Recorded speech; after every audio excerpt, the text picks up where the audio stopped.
Nakon nomadske Srbije, u kojoj je planetarijum uzduž i popreko prokrstario kamperima našu zemlju, u 3. sezoni ovaj serijal vozi svoju priču u regionu Evroazije i Srednjeg istoka. Od Srbije, preko Turske, Iračkog Kurdistana, Irana, Jermenije i Gruzije. Istoričari tvrde, to su upravo granice Mesopotamije, oblasti koja se proteže od Kavkaza do Persijskog zaliva. Možda i najvažnije područje u istoriji čovečanstva, a mnogi ga nazivaju i kolevkom civilizacije. Na ovom putu je ekipa planetarijuma prešla preko 8000 km sopstvenim automobilom sa ciljem da u narednim epizodama dočara specifičan miks avanture, kulture i gastronomije sa ovih prostora. U prethodnoj epizodi 3. sezone planetarijuma, koji se kreće po Srednjem istoku i Evroaziji, upoznali smo živopisan put od Novog Sada do Kapadokije, preko Istanbula i dobrog dela Anadolije. Imali smo priliku da upoznamo kako izgleda jedan poseban oblik modernog turizma kroz hotele koji umjesto soba raspolažu pećinama. Lidija nam je u Kapadokiji skuvala pravi turski pekmez, ali sa veselim ženama sela Učhisar napravila originalan turski hleb ili pitu, kako ga oni zovu. Međutim, vremena za odmaranje u Kapadokiji nema previše. Glavni provod u kraju odvija se u ranu zoru pre izlaska sunca, kada je temperatura vazduha najniža.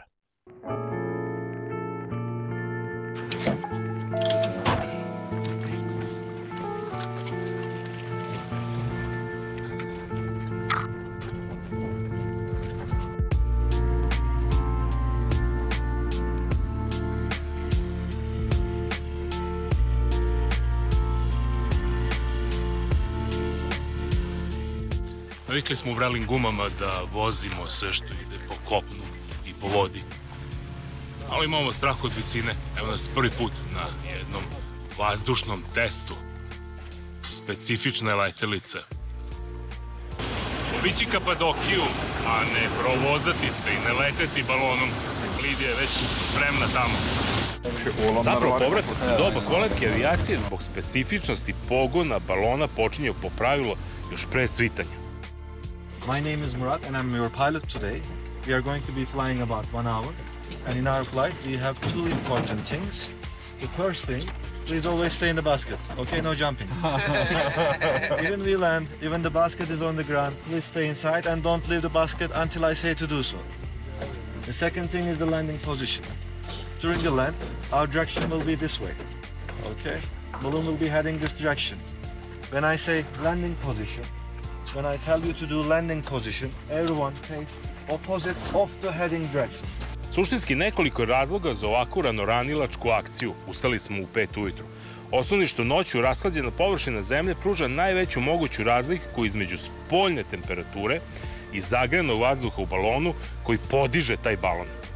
Osim toga, od doba dana su i najmirniji meteorološki uslovi, jer je maksimalna dozvoljena brzina vetra do 6 metara u sekundi, a jutro je mirno i tiho. Za razliku od života gde je uspeh leteti što više, ovde je pravo znanje u balonu leteti što niže. Pogledajte kako se provlačimo između ovih peščanih klifova u Kapadokiji. Svako jutro u Kapadokiji poleti 100 do 150 balona. Nekakav red mora da se poštuje, a ovu balonsku akciju nadgleda i prati Direktorat civilnog vazduhoplovstva Turske. Tek da se zna. Upravo se vozimo kroz Ljubavnu dolinu, prelazimo u dolinu Ruža. Romantika je potpuno ovako rano ujutru, a i ljudi koji nisu u balonima ustaju kako bi ispratili ovaj spektakl. Tehnički podaci balona su impresivni. Visoki su računajući korpu oko 25 metara, teški su bez posade 700 kg, dok im je nosivost putnika i opreme oko 1 tone. If we go higher, there are usually different wind directions. That's how we control the direction of the balloon. And on the ground level, wind is usually slower. And then we are able to go inside the valleys, and there are usually different wind currents in the valleys because of the difference of the temperature. Murat je odlučio da nas popne sada što više već nekoliko sekundi greje vazduh. Evo nas na moje procena nekih 1000 metara visine iznad tla. Lidija, ima li straha? Nema straha, ne mogu da dišem od ove lepote. Zaista, pogledajte ovaj pejzaž. Kao da je sa druge planete, a let balonom je zapravo putovanje u prošlost. So I have 4 burners, and when I heat the balloon, we go higher. Zapravljeno na balone oko 6000 kubnih metara vazduha koji se može maksimalno zagrejati do čak 120 stepeni Celzijusa. Da bi se taj vazduh zagreo, koristi se propan butan iz 4 boce koji se gore u plinskim gorionicima, 4 komada ukupno, koji su zajedničke snage 12 miliona BTU jedinica na sat ili preračunato oko 3500 kW energije na sat mogu ovi gorionici da proizvedu. Kako se upravlja balonom? Manje više on se kreće u pravcu vetra. Njegova visina se reguliše temperaturom vazduha, a samo upravljanje smera kretanja moguće korigovati u određenom smislu za kretanjem korpe. I'm rotating the basket on its own axis. So if I pull the blue one, the basket rotates to right. You can feel this. And if the red one is my favorite one, when I pull the red rope, I can open the bottom of the basket. Koliko je korpa sa putnicima okrenuta direktno na vetar, balon se kreće brže i pravo. Ukoliko je njen ugao na vetar drugačiji, balon je moguće usmeriti na jednu ili na drugu stranu. Slećemo u dolinu ruža. Nadamo se da neće biti baš jako butljikave. Kao i u svakom letenju, mnogo je veća mudrost pametno sleteti nego poleteti. Murat je više nego oprezan. Pogledajte kako izviđa teren na koji će da uradi prizemljenje. Drž se. I don't believe you can do that. Spuštanje balona se dešava prirodnim procesom, hlađenjem vazduha koji je u balonu.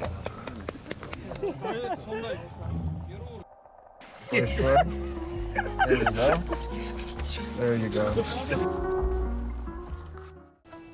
Čuveni mesečev pejzaž Kapadokije nastao je kao posledica dejstva prirodnih sila. 3 vulkana su pre više miliona godina izbacila pepeo u vazduh. On je pao, prekrio čitav ovaj region, okamenio se i u jednom momentu pod dejstvom sila erozije, vetra i kiše stvorio se ovaj pejzaž. Čvrsti delovi stena ostali su nepromenjeni, ali to je bio tek početak. Dalje je nastavila ljudska ruka. Neki izvori kažu da su zapravo Hetiti bili ti koji su u mekanim stenama kopali svoje kuće. Međutim, zvanična verzija nam stalno ponavlja da su zapravo rani hrišćani kopali svoja naselja bežeći pred Rimljanima. So, Jem, hello. Hello. Where are we now? Right now we are in Göreme Open Air Museum. Here is one of the most important places of Cappadocia. We can be able to say the oldest civilization history of the Christian religion here. But it's not only Christians they were living in here. If we look at the history, the back we will see, you know, a lot of different civilizations. Anatolia, it has got the oldest civilization history of the world. In Cappadocia region, it's a size-wise 180 kilometers by 120 kilometers. So in here, the first civilization which is we know had this. And then Hittites, they start to live in here. Do you think the Hittites were much more advanced civilization than the old Egyptians? Yes, yes. Before we enter into the chapel, Yes. please tell us a little bit more about what happened here during the very early Christian times. Okay, so Roman Empire religion, they were pagans. So the pagans kings, they are half king and half god. So with this system, they were controlling the people very easily. But Jesus, he born and he brings a new religion, Christianity. And he says, God is God, king is king. So Roman Empire kings, they cannot accept this because of they are going to lose all their power. So they did the crucifixion of the Jesus. And then they start to kill other Christians. The saints who live in Jerusalem, they are afraid to live there. So in that time, some of them they went to the Egypt, and the rest they came to the here, like St. Paul. It's very important. And then they start to teach these people this religion. Cappadocian people, they accept this religion very quick. But the problem still remained in Paris control. They were hiding themselves, these Christians, over than 300 years. Put nas vodi do možda i najveće očuvane atrakcije Kapadokije, podzemni grad Kajmakli. U ovom regionu ih je čak 36, ali su svega 4 otvorena za javnost. Uz malo fantazije, ali i dobrog vodiča, sa uzbuđenjem se istražuje mesto u kojem lako možemo da zamislimo život ljudi koji su se ovde hiljadama godina sklanjali od dušmana. Onima koji imaju klaustrofobiju, astmu, srčane tegobe ili probleme sa plućima, toplo savjetujemo da ovo iskustvo prepuste drugima. Strmi i uzani stepenici nas spuštaju na čak 60 metara ispod površine zemlje. Glavni ulaz u Kajmakli danas je muzej, ali u vreme kada se aktivno koristio, bio je sa unutrašnje strane zatvoren ogromnim okruglim kamenom teškim oko tone. 4 snažna vojnika su u slučaju opasnosti zatvarala ulaz, koji je bio tako vešto zamaskiran da je bio sasvim nevidljiv. Svaki nivo takođe može da se zatvori ogromnim kamenom. Hello, friends from Serbia. How are you? Are you fine?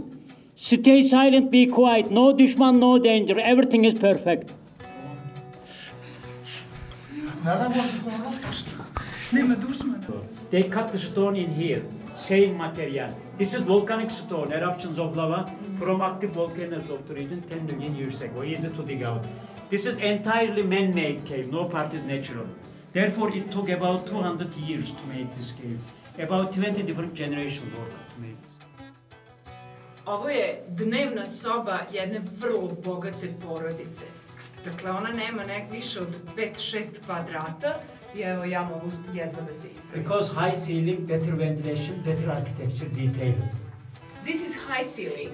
Fresh air, they get fresh air from 10 vertical chimneys, from 20 entrances, from 50 secret tunnels, from house to here, underground secret tunnels.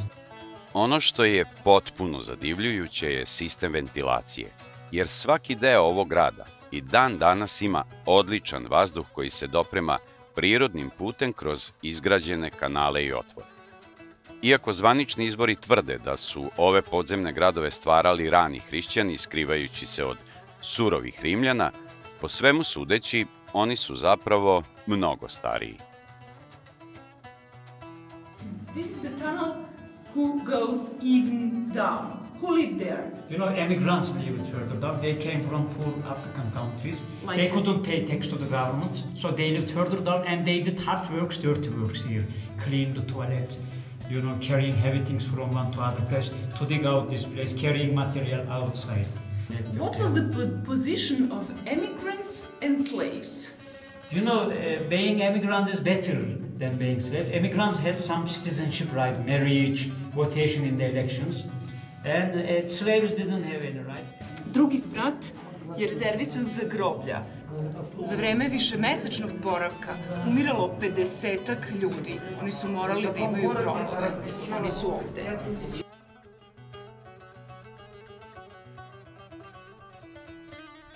Mrtvu osobu bi položili ovde na ovaj sto, posuli soli i vrućom vodom. Posle nedelju dana bi uradili nešto kao što su Egipćani mumificirali svoje mrtve. U Kapadokiji danas ima oko 3000 bolje ili lošije sačuvanih pravoslavnih crkava, a podzemni gradovi su i crkvama ponudili gostoprimstvo i samo ovde su crkve ukopavane, a ne građene. Church from 8th century after Christ, 30 people capacity, and baptizing stone for baptizing Christian babies, and Orthodox cross, Catholic cross. Orthodox and Catholic Christians ride together here. Orthodox, Catholic. Orthodox Christians were majority in this region, 70%. Catholic Christians minority, 20% in this region.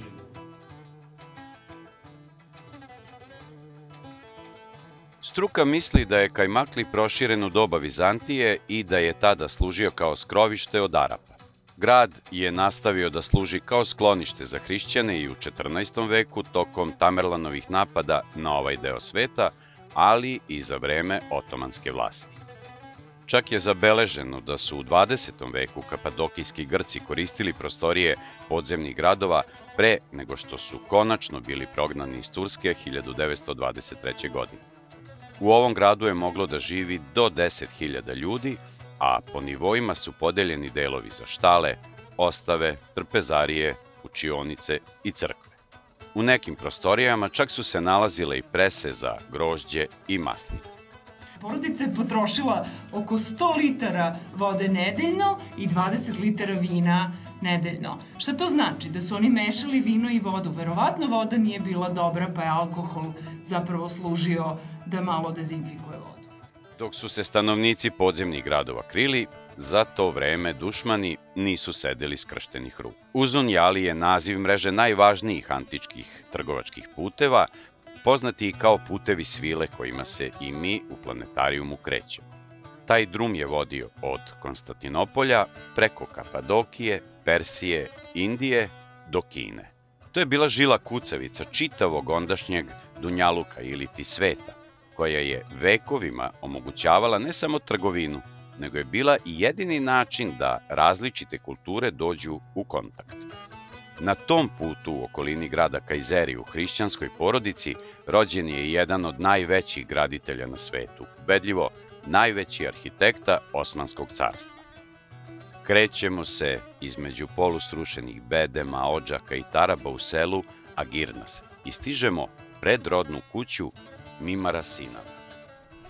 Dva hrišćanska dečaka, Mimar Sinan i Mehmet Paša Sokolović, napravile su fantastične karijere u svom životu. Mehmet Paša Sokolović je bio veliki vezir čak 3 sultana, a Mimar Sinan je bio glavni arhitekta Otomanskog carstva. Njegov opus je zaista fascinantan. Pokupili su ga janjičari u rodnom selu Agirnas 1511. godine kada je imao 11 godina. Odveli ga u Jedrene u školu i promenili mu ime Josif u Sinan.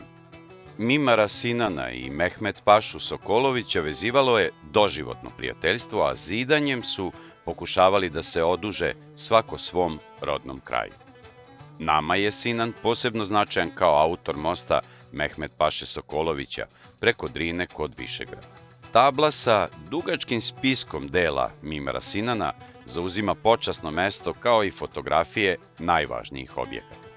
Među njima je i most preko Drine ili, kako je naš prijatelj Elvio Čelebija opisao, na rijeci Drini nalazi se veliki most na 11 okana. Ti svodovi izgledaju kao sazvežđe Mlečnog puta. Pod istim takvim svodom je Mimar Sinan odrastao. U Zemunici slojeve zemlje iznad glave pridržavali su upravo isti svodovi koje gledamo u Višegradu. Kao sin najbolje kamenoresca u kraju, vrlo brzo je naučio zanat gradnje upravo ovakvih kamenih lukova.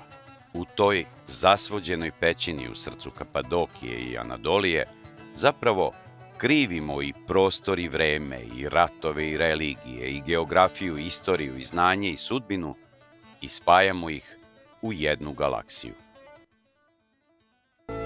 Građevina mu ispade tako lijepa da onome ko je vidi čini mu se kao da na vodi stoji zrno bisera, a nebeski svod da mu je školjka.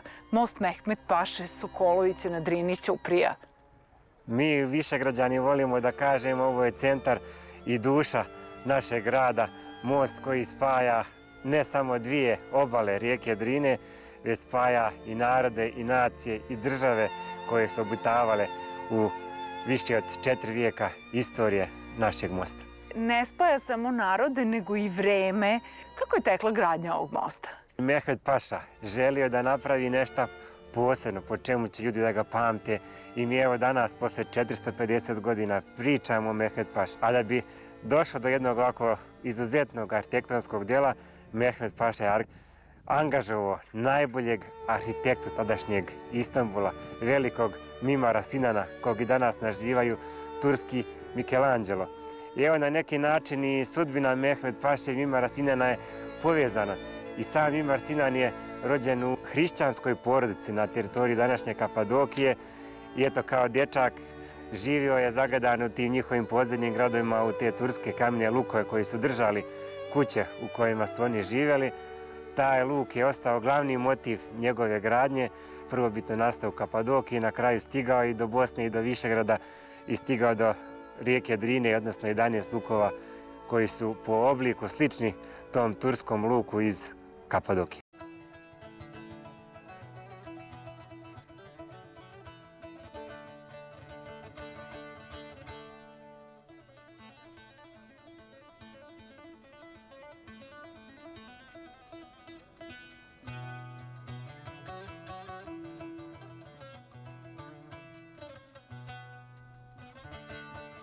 Merhaba. Merhaba. Čaj? Kafe. Kafe. Kafe, yes.